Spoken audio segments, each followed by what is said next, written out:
Bonjour. Redouane El était fiché S depuis 2014 et il a par ailleurs été inscrit depuis novembre 2015 au fichier des signalements pour la prévention et la radicalisation à caractère terroriste, le FSPRT, à raison de ses liens supposés avec la mouvance salafiste locale.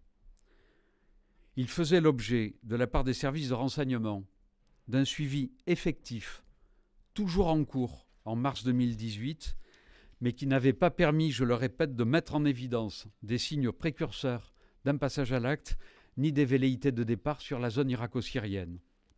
Par ailleurs, il faut préciser qu'au cours de son séjour en prison en août 2016, où il avait exécuté cette peine d'un mois d'emprisonnement, l'administration pénitentiaire n'avait décelé aucun signe visible de radicalisation.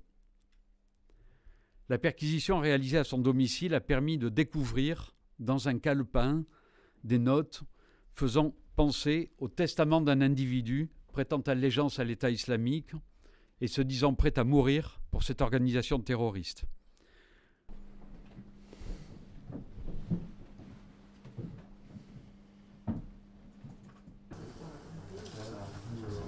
Une jeune femme, compagne de Redouane El, avait été placée en garde à vue le vendredi 23 mars à 18h10.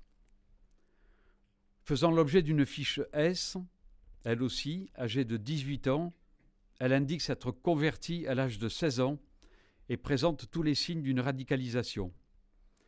Elle a crié Allahu Akbar lors de son interpellation par les policiers.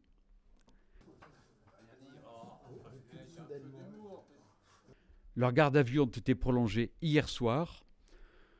J'en conclurai en vous indiquant que de nombreuses investigations sont toujours en cours pour déterminer leur degré d'implication dans les faits commis ce vendredi 23 mars. Je vous tiendrai bien évidemment informé, le moment venu, des suites qui seront données à ces deux gardes à vue et je vous remercie de votre attention.